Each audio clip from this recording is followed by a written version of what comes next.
How's it going, you pontiferous porpoises? This is your good friend Paul. Some might call me the polar bear, and with me is the boy wonder and the Again. black-haired man himself, Yes. Alejandro. We're getting you more regularly, Zach. So, I had come up with nicknames for everybody, and in the moment I panicked and forgot all of it. So how are y'all doing today? It's raining over here. Really? Big rain, yeah. Oh shoot. Man, it's been a big week for news, but we're not here for news today. We're here for fun things and things that we've been playing. We've been playing some interesting stuff, haven't we, everybody? We can say so. I'd say that, yeah. Yeah. I find that every week I'm a little surprised by each time we try to play something individual, despite the fact that we're three different people completely. Every once in a while, the stars can align and we end up all playing the same thing at once, which adds just a very good discussion time, which I am very much hoping for today. You'll find out exactly what that is later. But Or you probably saw the thumbnail, so you already know what we have all been playing. So actually, that's a good point. They might have looked at the title and the thumbnail, and they'd already know. In which case, curse you, future Paul, for ruining my setup. I'm gonna say this: I feel this is a good do-over because, in a way, to last week's, because Zach came in wanting to talk Kina, and we were going to all talk about Kina. And Alejandro, I wasn't both gonna of us, mention it. we You're didn't play. shaming me So right poor now. Zach just had to be by himself, only Left me high and briefly. dry. Yeah, he left high and dry, but not this time. Yes, indeed.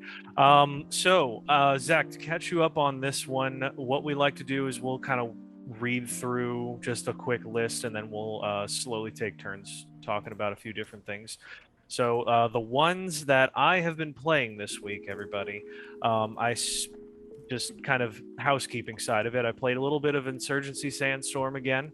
Still really enjoying the tactical shooter aspect of it on console.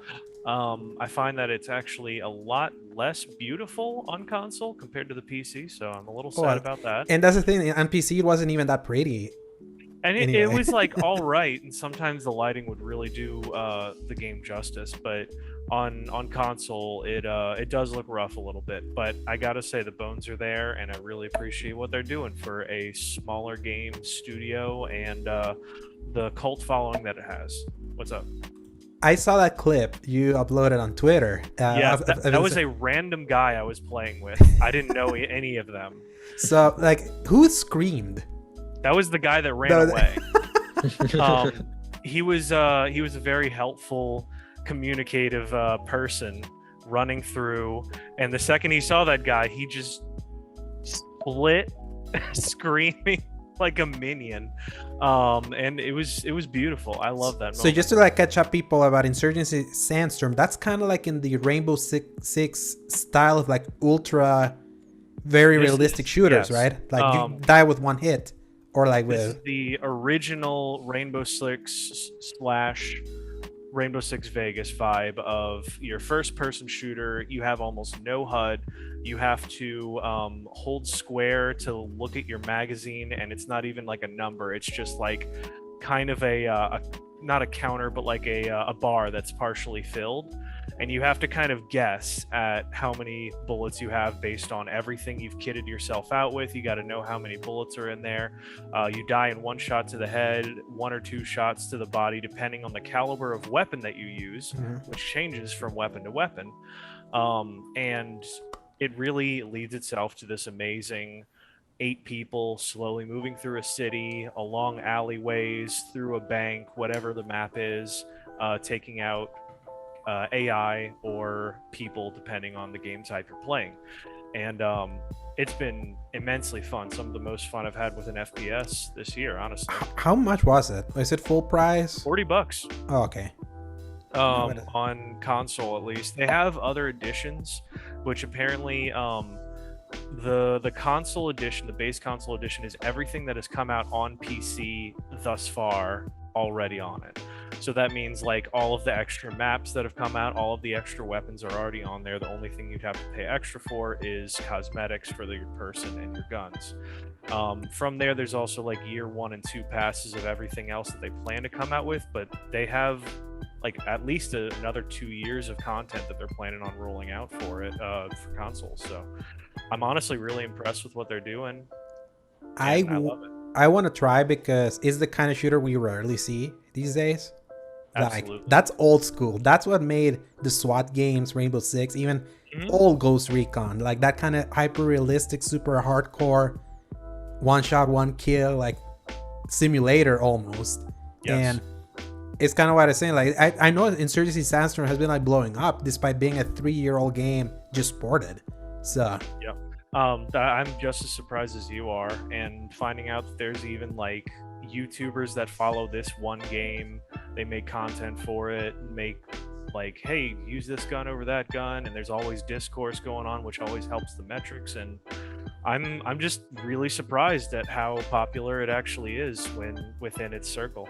Yeah, and here's a funny tidbit. This game came out like a month after Battlefield 5, so it took like a lot of momentum back in 2018 because I said Battlefield 5 launched unfinished, so yeah, you take all the disgruntled people and you siphon them into this other one, and it works. And it works.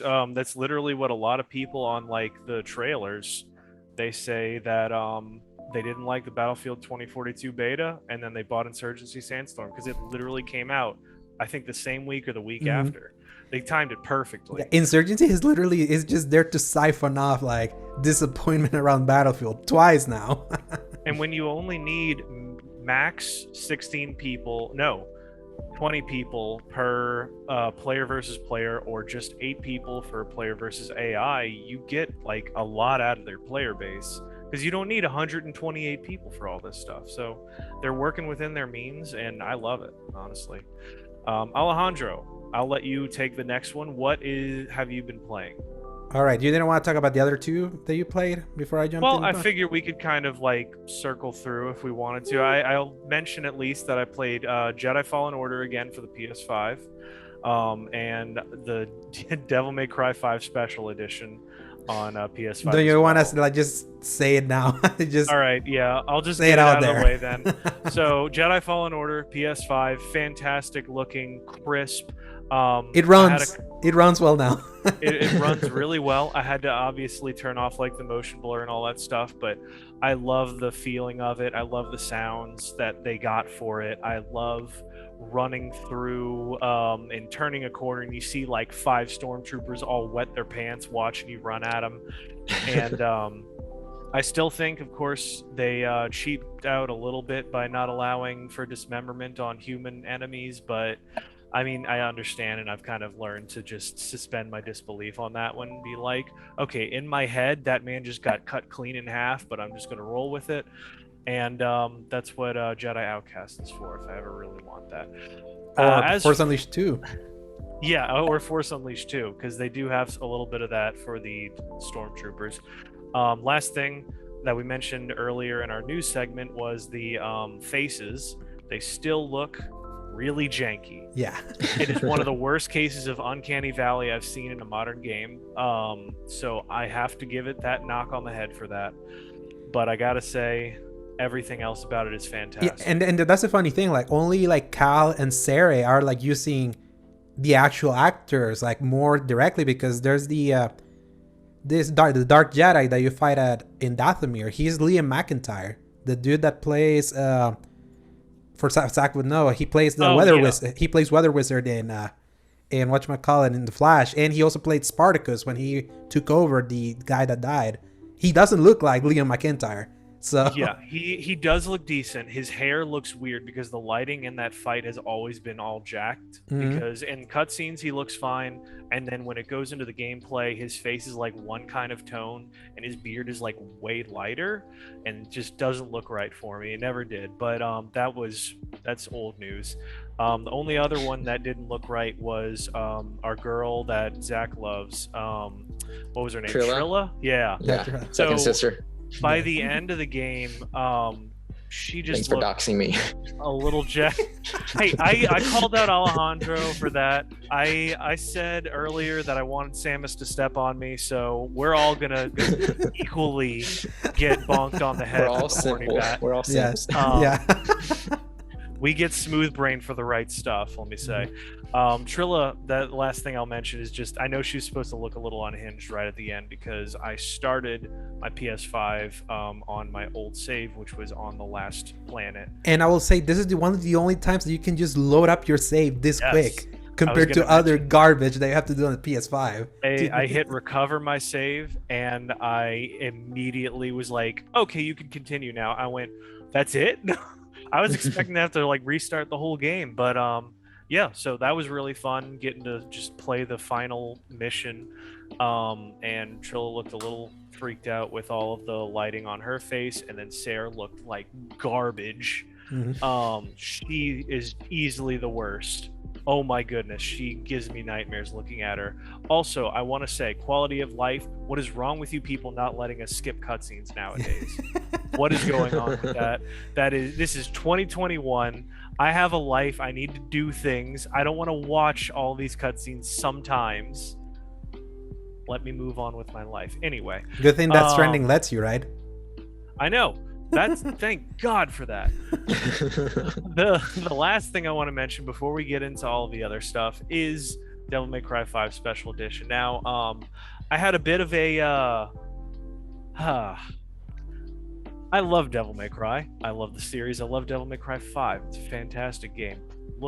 You reviewed it for us 2 years ago. I reviewed it for all of y'all when that came out and did a whole retrospective on the series. I have a problem. When I put in the special edition after buying it on sale, I figured I was at least going to get a little more of what I have been loving. I realized that the version of the game that I played, the frame rate tanked horribly, and it took me until Alejandro thankfully posted me that article that actually showed the breakdown of what you really want to do with that. I don't understand why they have these options where, hey, you can play it with ray tracing. Okay, I get it. Or the performance. I get it. I'm glad that they kind of simplified that. I understand that better now. What they did was they had ray tracing on plus the performance mode. And I was thinking like, oh, all right, cool. That sounds like a great idea. Don't do that. Don't do that if you like frame rate. You do that if you just want the game to be smooth for the combat. The frame rate dips there in a way that it didn't on PS4. I think it's actually worse when it's not locked at 30 by itself, because the fact that it jumps all over the place for a game as snappy as Devil May Cry in general, much less Devil May Cry 5, it's just a horrible experience. I was not enjoying like the first 3 or 4 missions, and I was like, why am I not enjoying this? I've played these early missions like 7 or 8 times now each. And then I realized it by the time I switched to V, which once again, I don't even really know why they included him and changed his combat mechanics so much. I respect them for trying something different. Doesn't work, especially not for a Devil May Cry game. Everything else still stands up as great as possible. You get your nice little alternate costumes with the special edition. And I have yet to touch Virgil because I don't really like Virgil as much. So that's just sacrilege. Virgil's the best. He's just such a dick. He's better than the remake one though, where he literally had an argument with Dante about penis size at one point. So that's neither here nor there. Anyway, that is all I've been playing. I'm hoping I'm going to give DMC5 another pass just for the fact that I switched it over and it started playing a lot better after I did that, and we'll see how it goes from there. Alejandro, what have you been playing, sir? I am at the border of finally finishing my journey of going through literally every Call of Duty campaign that has ever been released. I've played 15 of those this year, like an off time. I'm this close to but here's the good thing, because all of them are 5 to 6 hours long. It's easy to go through them. So I'm this close to finishing World War II, that because I out of order did Black Ops Cold War and Modern Warfare earlier this year, so I'm not gonna have to replay that because it's fresh on my mind. So I can't wait, because then I'm gonna do a massive write-up ranking them. Which one's the best one? Which one's the worst one? you'll have to see. Maybe it'll be a topic of conversation here. So far, there have been a few surprises already. Yeah, that I've kind of mentioned. Some surprises, other things that are like, I posted the Ben Affleck meme after one of those. Remember the one with him with the cigarette, like looking all disheveled? That's how I felt after one of them.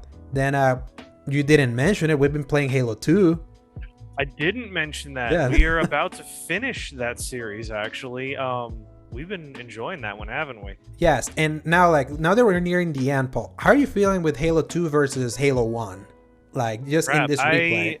Honestly, I think I actually do enjoy Halo 2 more than the first one now. Well, you pointed out very well that it starts off so strong with Halo 1, and then it just really drops off after that Flood introduction.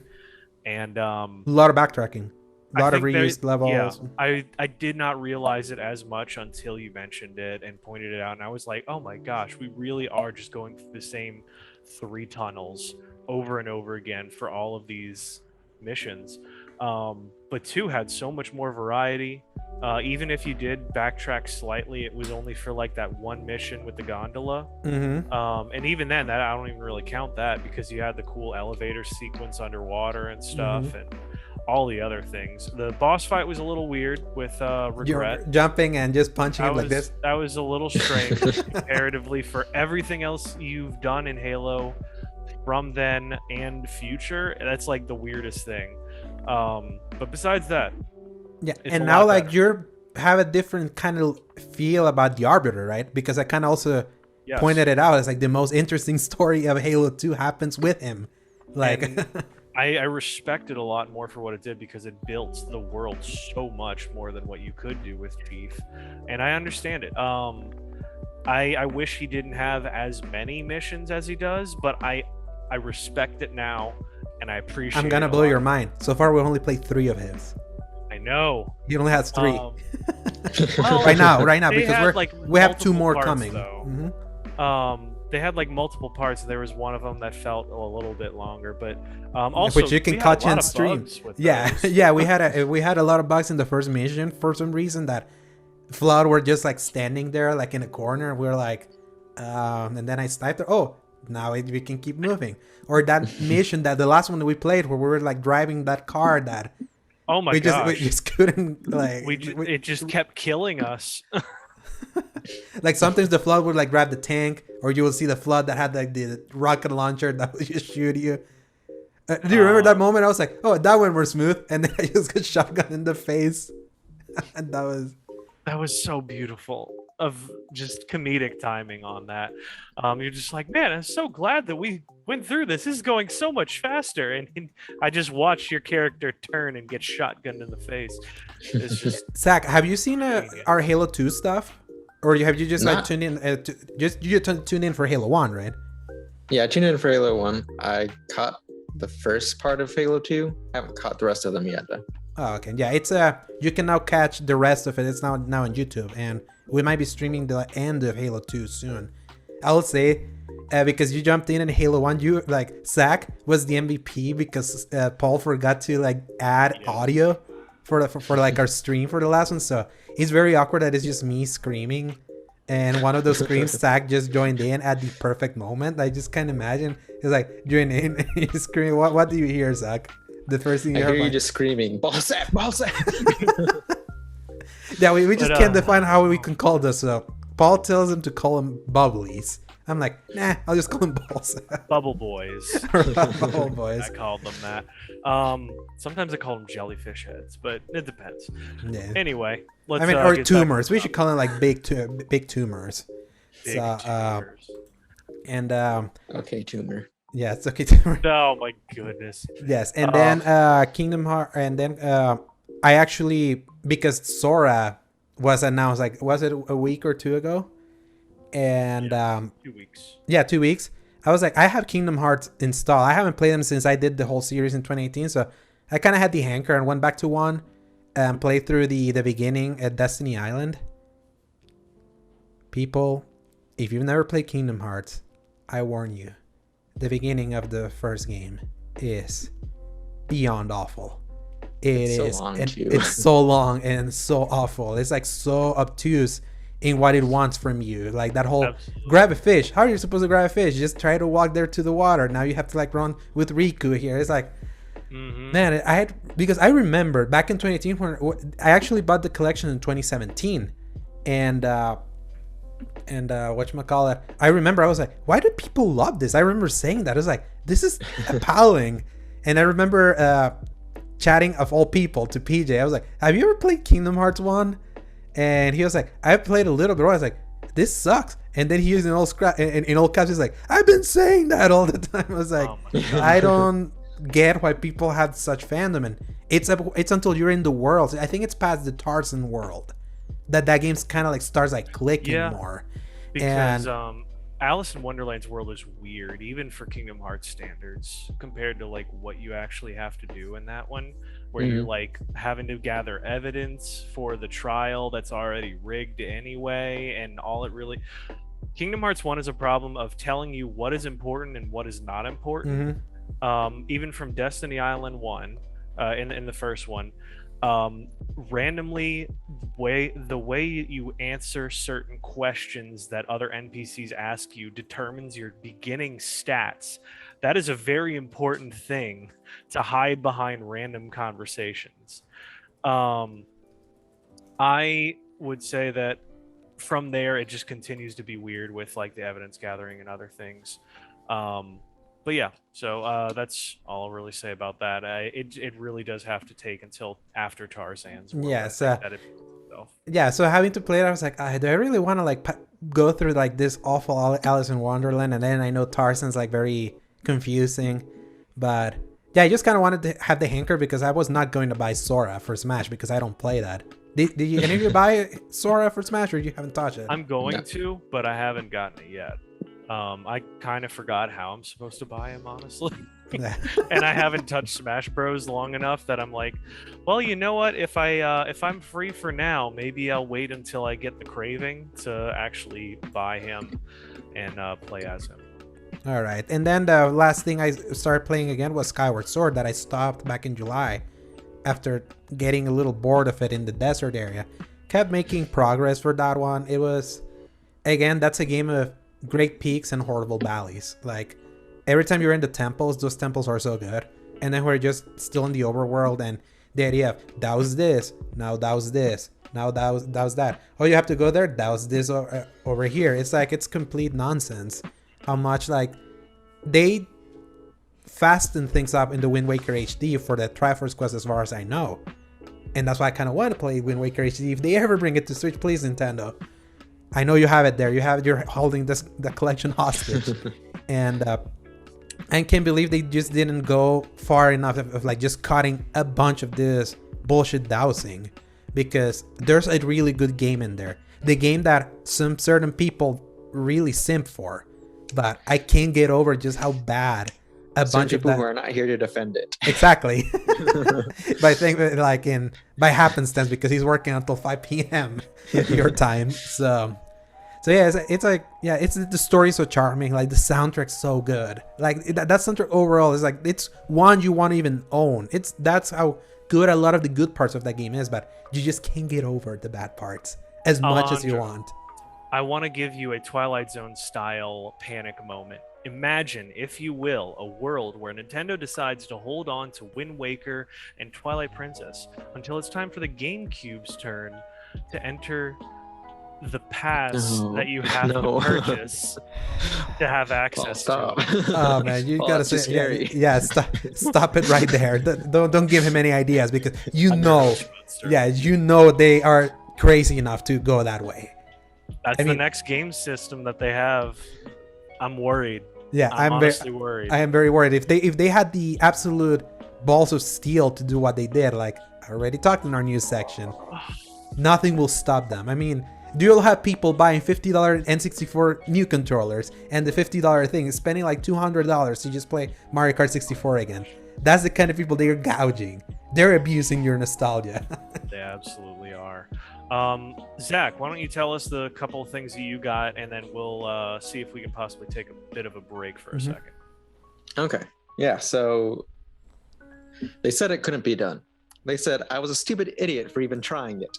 And while one of those things might be true, I finally beat Bowser's Fury Yes. while Bowser was furious for the whole time. Hey! And you got and you got all the stars, like even with all the time him raging. Yeah, kind of. Golly. You can't get all 100 until after you beat the game and then go back in and play it, but I got all the stars that were available to me at that point. Mm-hmm. It gets Dang. really annoying, right? How often it Yeah. feels like you're taking 10 steps and he gets angry and he's already like raging at you again. Yeah, I was on Mount Magmeow or whatever the cat punch one was, Meow. and it's all open phase, and Yes. he's just constantly hitting me with fire. I had to find this perfect timing where I jump behind an item block at the same exact moment That he he shoots. hit it with fire. Oh my god. Yeah. It's That's why I crazy. finally Bowser's called it. Fury is crazy. I've never even like I've only seen little clips of Bowser's Fury, so that's actually that sounds terrifying.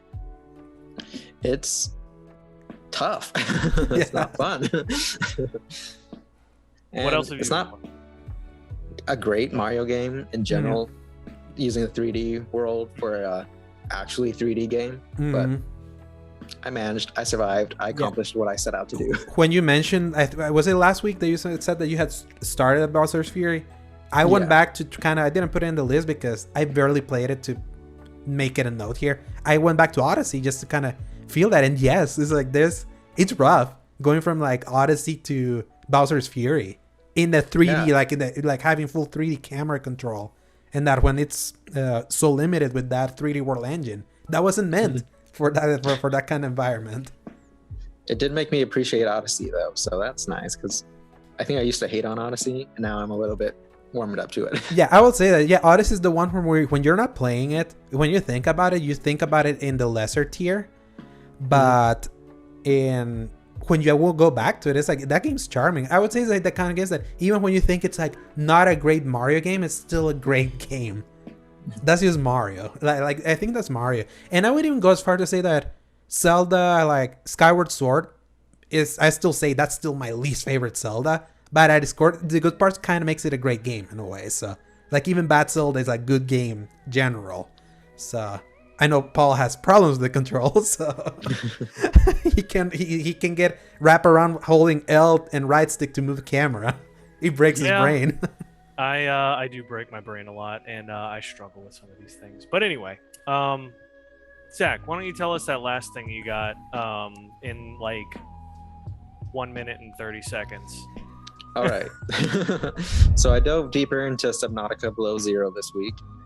It actually is very much its own game. It's the same planet, I found out, but it's a completely different section. It's the Arctic section. Okay. So all the fish are different besides the two main ones, the bladderfish and the peeperfish, which you need for food and water, basically. Mhm. But everything else is a different fish, different enemies, different upgrades for your suits and not suits, but vehicles Mhm. and different Yeah. vehicles in general, which has a really big improvement over the first game, which had this massive submarine called the Cyclops Uh-huh. that you couldn't go anywhere with because it was too big. It would bump on the environment and break.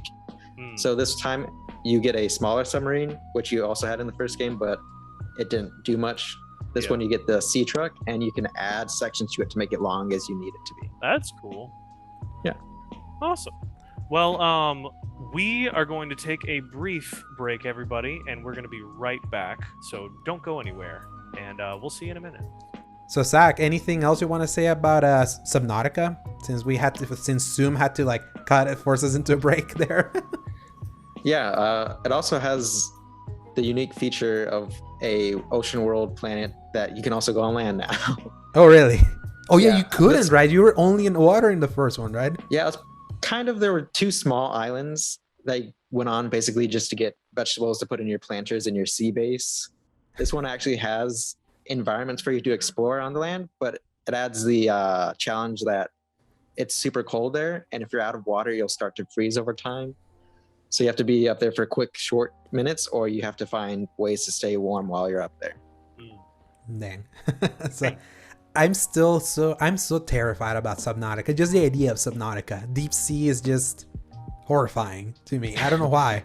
I'll Like, say after a while, you get used to it. Like, for one, it's very calm when you're not around sea monsters. It's really peaceful. But eventually you do see them and you learn how to navigate around them. They don't seem so scary anymore. I just don't know why open space, like enthralls me. Like that's what I love about something like No Man's Sky, just like flying around as long as you have fuel and just like going to like embracing deep space or seeing all the wonder that deep sea's kind of like that, but it's just more terrifying. I don't know why. So that was all you played, right? Yeah. All right, Paul. So tell me, Paul, what's today's topic? Today's topic, everybody, is more or less a discussion on the recently released Metroid Dread. Where we all we've been playing. Surprisingly. What we have been playing. Somehow, if I'm being entirely honest, I was swayed. I was not planning on buying this at all until Christmas at the earliest. We talked about that in a few episodes ago. Yes, we had just talked about that. I feel like such a hypocrite because I was like, no, I'm not gonna get this. This is dumb. I'm not gonna do that. And then here I am saying, well, I've now bought it. Well, let's see how we're thinking about it. You're not the only one. I was also that hypocrite. I tell you, I was like, when it especially was a cascading effect. Yeah, I also wasn't going to get it until it was going to be everyone on the podcast talking about it. So we forced your hand. Yeah. Or do you also wanted to kind of like say stuff to PJ's face? Had he been in the show, had he not been working That on a was Tuesday? a big part of it. I'll admit, I wanted PJ to be wrong about this game. I didn't. Yeah, because I'll say obviously he just kept like praising this thing to hell or high water all the time in our chat, like at unreasonable hours in the night. And that's the thing. I didn't buy it because of his praise, because I already know where he stands in most things, especially when it comes to Nintendo. Like, that's like, you always have to know, you have to lower stuff like a couple notches to get what reality is. He has one of his best friends, his name is Jordan. Here's what's funny. He always uses his friend as someone that backs him up. He says the same thing, and then I talk to his friend, and he has the exact same opinions that I have. Like, yeah, these are things are not so great. So it's so funny. So with Skyward Sword that happened, now with this. But before I say, because I'm the only one that has beat it, I want to hear from your experiences first. So go. Okay, so I'll start off with my experiences. First things first, I love the colors of it. I know that even though it was coming out close to the OLED edition of the Switch, I was a little concerned that it was going to be a bit washed out comparatively, because I mean, that's the whole point of the OLED, is that it gives you so many more colors in the handheld version specifically. But I will say I was really happy about that. I did not like the clip show at the start that really tries to catch you up with all that. Oh yeah. I'm like, what is this PowerPoint presentation? What is this Star Wars opening crawl but worse? Exactly. I'm just like, some of these things I had already known. I didn't know anything about the X Parasite. I didn't know anything about like the plot of Metroid Fusion, which is I think what happens to Samus when she gets the stuff on her and the suit has to save her. I feel like they could have made like just a tiny, even like an animatic from something that could have done the process just showing it, rather than like, here's a block of text with like a sort of animated thing that freezes whenever the text shows up. So yeah, I wasn't a fan of that. Felt like it was a little bit cheap of a storytelling mechanic. Now real quick, do you remember what Kingdom Hearts 3 did to try to catch you up? If you never played the first ones. I think I skipped that, now that I think about it. Was it the same thing where it was like the really long blocks of text? Not text, actual videos. Like really? 5 sets of videos before you can even like start. Like, you did a little tutorial area, and then there's like all these videos that explains literally everything, despite it being nonsense still. Wow. But it's so funny, like seeing these two kind of games that took like 13 to 19 years apart from their last true official entry, how they're trying to like onboard you. And none of you played Fusion, right? Like none of you. Yeah. This is my first Metroid game. Yeah. And as y'all heard me, my first was Other M, and I never finished that because the CSI scenes were actually what caused me to rage quit, because you had to be pixel perfect on exactly what thing you were looking for to know what was going on, and I couldn't understand it. And after like the fourth one, I was like, forget this, I'm not doing this. Other M is historically considered a bad game. Like legit. Yeah. It's like it's rare for you to find a Nintendo game from like their big marquee franchises to be called like bad. Other M is that. It's like when you even say that, it's like people cringe about Other M. Yeah. So that was my experience. And then way later I watched one of my roommates play, I think, the first Metroid Prime. Amazing. And I was game. like, oh, okay, cool. So it's like a first-person shooter kind of a thing. And it was way later until I found out that this Metroid is historically a 2D platformer game. I never understood the Metroid side of Metroidvania because I was just like, I don't get it. It's in the name.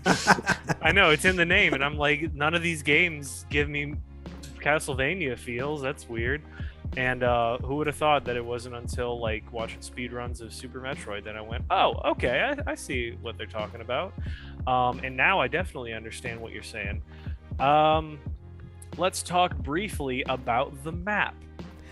Oh yeah, we will. Because oh my god, if you want like anything to feel like an intern just pooped out something in the last week of development and was like, okay, look at that horrible map. Oh my god, like that's just horrendous how you could do a map in a Metroidvania game that's a smudge. And I can imagine you're playing it in like in a big screen, right? It looks even worse in like bigger screen, like big icons, all of that. Absolutely. Zach, what's your thoughts on this? So I don't really look at the map. I just pick a direction and I go. That is a very gutsy move on your part. It's paid off so far. Man, I wonder if you just have some good instincts for that, because every time I try to just go pick a direction and go, I just keep hitting like obstacles or blocks, and then like there's not really any benefit to fighting the enemies outside of replenishing things that you've lost fighting the enemies. So I'm like, well, this isn't really like I do fight them as I go through, but I know I don't want to waste my time bursting through like a string of tunnels only to find out that I couldn't get anywhere at the end of it, and then all the way having to make my way all the way back.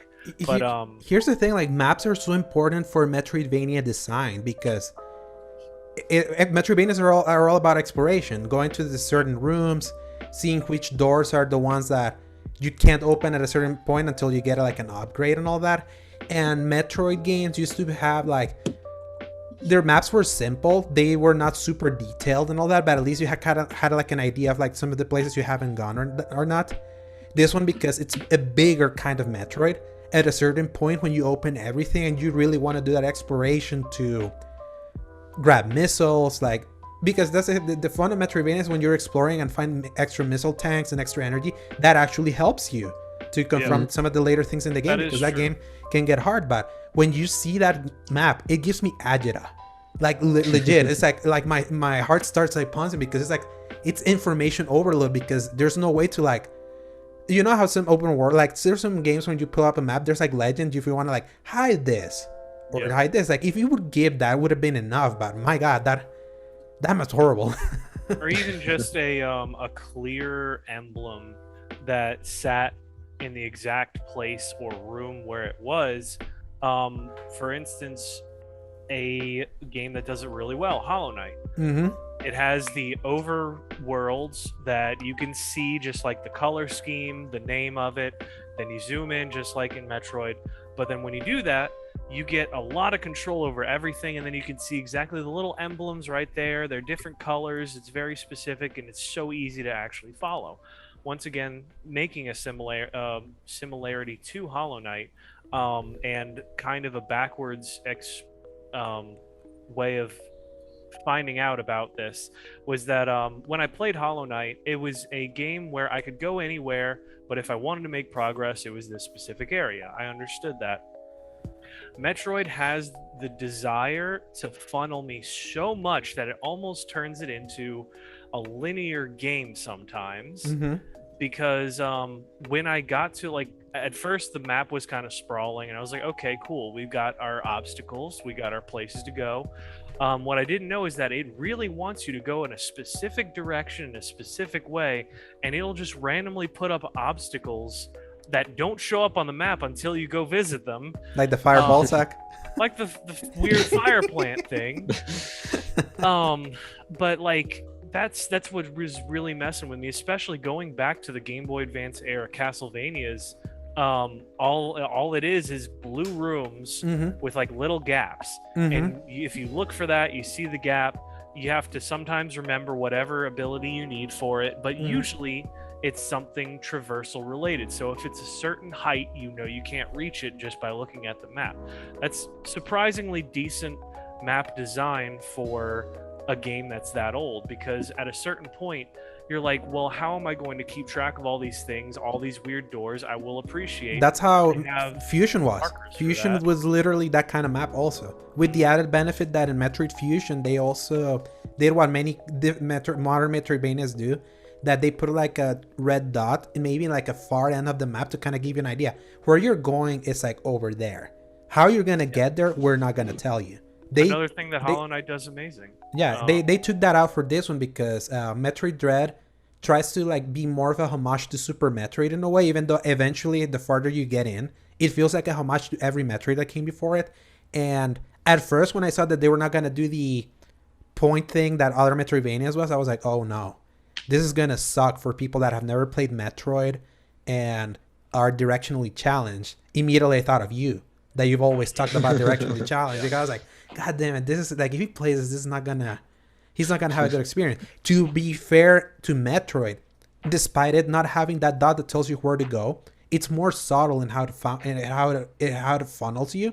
Other than the few times that it's very overt, are like, no, you can't go here anymore. Be there, bad. Realize that like what Zach actually said really helped me out. Because there's momentum. Like just there's like a certain momentum in a direction. If you can feel the flow of where they're trying to put you, it helps you understand that. Because my problem is whenever I get a new ability, I want to look at the map and see all the places that I need to use it. That's usually like the problem solving approach. Metroid Dread does not want you to do that. It wants you to go to a specific obstacle that it wants you to do. Like usually you're going to find a teleportation area that's going to lead you to a specific area of a different part of the map that it wants you to use that ability next. It doesn't want you to go to all of the other areas in your immediate surroundings to use it on that new ability. It just wants you to like kind of progress before it lets you go back to it later. And I think once I realized I needed to stop fighting that, because I was like, well, I got the triple beam thing, I want to go use it on this door over here, but then for whatever reason, like every area is blocked off, kind of leading to that. So that was leading to a lot of frustration. The other thing is the walls that you have to blow up sometimes. I get it when it's like a tunnel and it's like a flat wall that you're like, okay, well, clearly like I can shoot this and it blows up and I go through it. Problem was like that first area that you traverse to, you go right and that's where it is. Left is just like an empty room. There was like no indication for me to actually shoot that, and it wasn't until y'all mentioned that I actually realized that I needed to do it. And the problem is sometimes there's also walls that look identical to that are not able to be blown up. So I wish it was just like a tiny bit more recognizable. Like if it was a specific like a crevice, like a slight crevice, like a crack on it or something, like Metal Gear Solid 1 did forever ago. I think just that would have helped translate it to me to be looking out for something like that. But historically, that's what has kept Metroid from ever breaking out like as a more mainstream series, because of that kind of thing. Because it's very easy to just give up because you don't see like any tiny hints of where to go or how to do stuff other than just really experiment, shoot at everything. But have you guys got the bombs yet? Like when you become like a morph ball? Have you gotten the sack? So yeah, then that's another thing, that then you start shooting and then nothing happens. Then you will become a ball, like a little ball, like the morph ball, and just put bombs everywhere. If you're stuck in the options, that then it'll open something that you won't even know. But that's kind of what they expect from a Metroid player. And that's how it's been since Super Metroid in 1991. I think that's when it came out. To now this. It's like it's very clunky in that way. In a way, other Metroidvanias that were inspired felt better. Like they grew better. Did we lose Paul? Did we? I guess we did. There, he's back. He's back. I'm here. Yes. I'm here. Now you were the one. We were. You were the one that we lost you. What was the last thing Apparently, you heard? my internet connection was unstable that time. So, okay. all right, we're good. I got pretty much most of that, so we can just kind of keep moving on. It just. Now, what do y'all think of the Emmy encounters? How many have you fought? How many have we fought, or how many have we killed? Yeah, how many have you killed? Zach's like, I kill them all. I think There's many. 5 or 6, maybe. Okay, then you're close because there's 7. It's 7 total. Man, you've been like blasting through since yesterday. If you're that far. Yeah. I don't know where I'm at. It's hard to describe. Yeah. What was the last ability Back and forth. the one that you killed gave you? Because obviously there's some ways that maybe you can do them out of order. So yeah, I don't remember what the last ability gave me. It was the sprint, maybe? I think, yeah, the sprint. Okay, I think you killed 4 then. Because it's like the sprint is one you get earlier unless you sequence break in a way that I didn't know was possible. So I remember getting sprint really quickly. Do you press the left stick? Yeah. I've got abilities since then, but not from enemies, I don't think. Yeah, it's like you get abilities from enemies and from other stuff. It's like a whole... Right now I'm on that bullshit water boss with the tentacles. Ooh, okay. So, have you figured out like what to, like how to kill it? Do you want me to tell you? I think so. It's the spider thing on the top, and you shoot his tentacle. Yeah, it just sucks getting up there with those floaty balls that I can't read. So yeah, you just have to like destroy the big one in the water, and then you shoot at the sides to lower the water. And as far as you lower all the water, then it's a piece of cake. So that was the only boss that I was like, what am I supposed to do this? At first I thought, did I break this game because was I supposed to have the gravity suit, which allows you to jump high in order before this? But no, there's a way. Don't think that you break this game. See, I'm over here like last night I was struggling with Kraid, and I will say both the death scenes and the animation pre-boss fights, the cutscene at the start of boss fights are just great. I love how much gets translated from no dialogue, and it's fantastic. I think people, if you really want to do well in a writing position, you write a character that can't speak, and at least in a visual medium, you do so much out of that. Here's what's hilarious though. When you know Adam, right? The computer, when you go to a place and then you just insert something and then Adam explains you something, he speaks in English. When you see any other character speak in that game, they speak like well, they speak Chozo, right? Yeah, something like that. Something like that. And it's like, that's weird. Why is Adam the only one to speak English and then everything else is like this weird language that I thought was just like Japanese mistranslation? But yeah, you're right. It's like Chozo language. So. Interesting. Well, the only people that have actually spoken in my playthrough so far has been Adam. And I thought Samus still speaks, but just she doesn't choose to speak very often. Kind of like the whole Kiefer Sutherland big boss. You'll see her speak in like a big long cutscene that happens like halfway through a game. I don't know if you already got there, Zach. Yeah, with like I think so. Yeah, so with the backstory of the whole... with the whole backstory, that it's just basically the halfway point of Doom. Basically, that happens in Doom 2016. There's like this middle section where you just speak to someone that gives you so much backstory, and then you're just back to normal, like doing the usual stuff. And what do you think of the Chozo robot guard? I think I don't like him. Yeah. Oh my god. So these are my, I just want to I actually wrote this out. Like, what are the things that I don't like about Metroid Dread? Obviously, we talked about the start map UI. I'm not a big fan of the Emmy counter timing, because it's all over the place. So even when you feel like you finally nail it, those will then just switch the like the timing just to like mess with you, to just keep emphasizing, yeah, don't get caught, don't get too cocky. And then my thing with the enemies, like there's only one way to kill them. At the beginning, you obviously get the first one that just charges your cannon, and then the other one that just shoots fast. You do all enemies the same way. The only thing that changes is the map of the map layout of where you fight them. So you have to kind of be a little bit more ingenious to find a good angle, but it's the same thing. Destroy the big shield with the quick one, and then just charge the other one and destroy it. That's for all of them, with the exception of the last one, but I'm not gonna spoil that. So a little disappointed that I was like, oh, I thought you were gonna have different ways to do all of this, especially when you get the first two. I was like, that's cool. I wonder what other ways this cannon's gonna work. Oh, it's the same way. I repeated 6 times. Man, yeah. I kind of wish like each power up you got, it's an Omega variation, and that's how you fight the enemies. Yeah. So it feels like they cheapened out there. The soundtrack I don't think is that memorable. Like the Metroid Fusion soundtrack, I can still hear it from my like. When I think of Fusion, I remember some of the songs there, or even some of like the atmosphere of that game. Metroid has always been like Nintendo's more scary series, because it takes a lot of cues from Alien, like Ridley Scott's Alien. Clearly and like you've never played Luigi's Mansion. Yeah, the first Luigi's Mansion. Then you play 3. That thing's a comedy. So like Metroid has always been that, and I feel like maybe it's a combination of the more 3D style art style and the way this game is illuminated that doesn't feel as scary.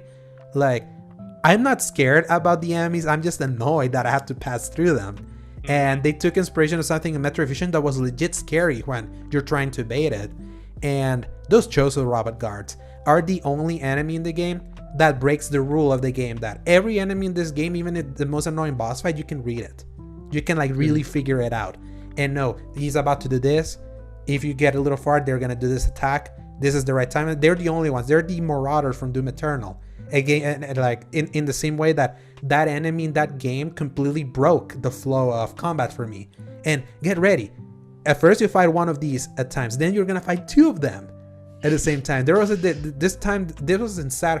It's been amazing how like I've been like documenting my journey through this game and the highs and lows. Those 2 guards were the ones that almost got me to quit, because they were so annoying to fight at first. Like, when is he gonna shoot me now? When is he gonna do this attack that I can block? Oh no, this is an unblockable one, but he's doing like 3 in a row. Now he's just doing normal ones in a row. Like, there's no way to like get into that flow like in a normal boss fight. I was really annoyed by that. So yeah, I can't wait to hear when you like, Paul, when you reach those enemies, because those are. I'm not looking forward to stuff like that you mentioned. But as far as the enemies go, they kind of pretty quickly lost their creepiness to me, because you can outrun them, at least in my experience, really easily. For now. Yeah, maybe so. I mean, Yeah. I've killed the green and the yellow ones, so the dude that dashes and the one that crawls through stuff.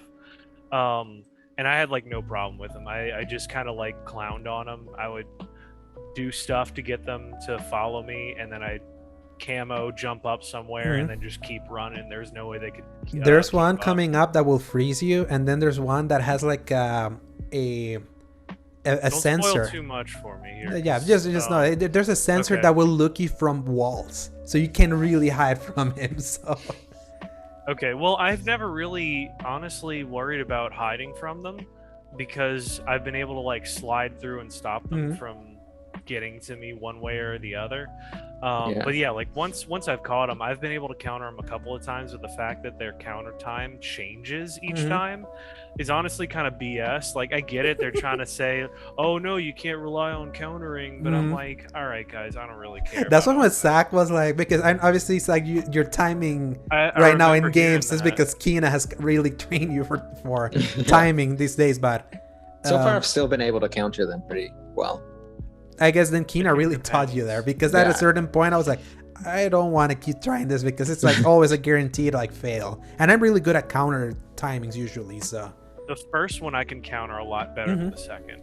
The second one, I don't know if I've been able to counter maybe one time, but the first one, when they go for the grab, if I can like watch it, the second I feel in my spirit that that audio cue in the flash, I can sometimes counter them. do you know you can counter the second attack? Like when he Yes. grabs you and then like that's I one. did it once. Yeah, that one's like I only did it once. I never tried to attempt it again because that one, the timing for that is so like so minuscule. I do actually appreciate that they give you 2 shots. So even Mhm. if you mess up the first time, you get one more chance. But I do also appreciate that even if you do get captured or whatever, they kind of just put you right outside that you can just go right back in. No. I was worried there was going to be very hard locked to your save points, and that worried me. So now here's like my conundrum with Metroid Dread, because even with all these things that I've listed, and so far we have had like a more negative approach to like the things that we don't like about Metroid Dread, I think this game's awesome despite that. Yeah, like this I'm game, glad like you mentioned that. like because it's like, yeah, it's to me it's a why I mentioned this, because again we have to call out our friend PJ that he was like, this is a 10 out of 10 blah blah blah, this is like this is a new benchmark for Metroid games and blah blah blah. And I'll say it's like, when you say that, it's very easy for me to notice the things that are wrong, especially when you are an entry from a series that has been dormant for so long. Then you have so many quote unquote copycats that have done legit ways that they have advanced stuff within the Metroidvania genre. So the one thing that I will say that this one does better than most of them is the feel of your character. Samus feels so good to play. She's so smooth, like she's so nimble. And that adds to her character, like the way that they have animated her like feels so confident, and it shines in those boss fights. That fight with Kraid is so cool, like seeing the big dinosaur like towering, and she's just like staring at him like nothing. She really has that like Doom guy from Doom 2016, like no care in the world how she can destroy things, and the way she's gonna defeat some of the later enemies that you're gonna find, it's freaking awesome. So I'm looking forward to that probably more than just about anything else. Yeah. What else have you guys alongside that liked final from mission. from it? Zach, you want to go? I'll Yeah. wrap it up. I just dig the general atmosphere. Like, I know it's not Mm-hmm. as scary as probably traditional Metroids are, but It's still a good I never played atmosphere. a Metroid, so Yeah. I just enjoy the sci-fi atmosphere of it all. Mhm, I enjoy exactly. moving as Samus. I've been on a platformer binge recently, Mhm. and it's probably the best feeling platform I've played in a while. Yes, especially when you get the faster upgrades, like when you can like blink from place to place, and this feel like there's some really cool upgrades that you have guys coming up that you still don't have. And the ending, oh my god, I'm not gonna spoil it. Like, Please this don't. is something that PJ was this close to spoiling it for me, because I also had like a separate chat Really? with him, because that's when big stuff is happening, and there are some great revelations even for someone that like you guys have never like really don't know Metroid. I think Nothing. some of the things that happen near the end are really cool and will like maybe change your perception of her character like in really cool ways, like from here going forward, and in the ways that they could even follow up in future games. And that's the thing that makes me excited, because this is a game that for all intents and purposes is selling so much better than it has had before. This is a series that why it has remained dormant is because this is not a big seller. Nintendo can always rely on its Zeldas and its Marios and its Mario Karts and all that, because they know they bring in the money. Metroid never has, unlike this time, because it's broken records in the UK. It has outsold the entire series in Japan. If you looked at the eShop, you bought it in the eShop, right, Zach? Yeah. Yeah, so it was number one in the eShop of like the best sellers. Mhm. A place that has always had a game like Animal Crossing there. Just keep that in mind. So, and the final boss fight, I tell you, it's probably one of the most bullshit yet amazing boss fights to really conquer. Like, that dude's gonna like it may give you arthritis, some of the ability that like the dexterity you may need to like evade some stuff, but he's like very easy to read in a way. And then when you nail it and figure it out, when you beat that guy, you're gonna have like the most, yeah, I was gonna say, you'll feel like you had just had climax when you beat him. So, and then everything that happens afterwards, that's the thing that I can understand why PJ felt so high. Because then after, despite this whole list of things that I don't like about this game, when I played that, I was like, wow. Just the things that happen after that final boss fight. You'll see when you get there. I can't wait for you guys to see that. Because it almost makes all the bullshit that this game has that I wish it didn't have to feel even like it was all worth it, and it'll make you want to start immediately again. I want to point out I love the suit design. Mm-hmm. I do want to mention that. I thought we would have the blue, red, and white one longer Mm-hmm. because You have the we yellow one now. very quickly got the yellow one, and I love it. But I'm surprised that, especially with how much promotional material they did with that, they kind of immediately got rid of it. Mm-hmm. So I was a little surprised. They didn't get rid of it. You got upgraded. Well, yeah. I mean, it's. I guess I should clarify that I got upgraded to a better color scheme, I guess. I love the responsiveness, like you said. I love being able to just run through. I love the way she's animated, where she is just like booking it down hallways. The confidence, the pathos, the presence that Samus has as a character. I feel like this is the strongest that I've ever seen her, absolutely, especially from the way that she used to be in other retellings of things. Mm-hmm.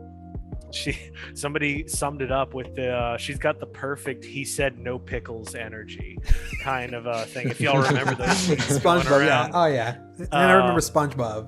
When Yeah, they did that. it's he said no pickles. So anyway, I really love it. I'm enjoying the feel of running through all of this so quickly, especially for a lot of platformers that rely too heavily on stunting your traversal Mhm. and making it like really frustrating to get through certain areas. But like Samus just feels snappy from the start, from being able to bounce off walls, running through things. I was able to like just dive through, slide through enemies and stuff if I really wanted to get somewhere very quickly. So I'll just say this, I'm looking like, forward to just more as of it. something to add real quick to that, like, this game is finely tuned that even if you pass through an area that absolutely frustrates you, the reward you get almost immediately after what Yes. makes you want to keep going.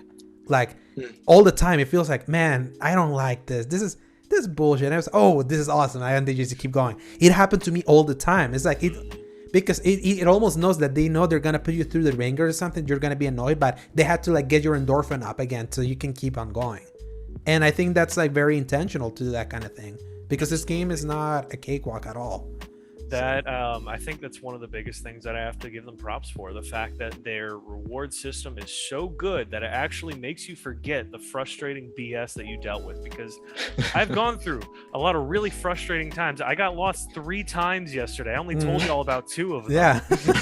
One of which I needed help on. The other 2, I actually will say that I was able to get through on my own, just because of process of elimination and slowly giving myself that chance. So the fact that they keep giving me cool things to do, new traversals, new ways to deal with enemies that completely like nullifies crap that I was getting frustrated with earlier, really made me feel like I was getting stronger as a character.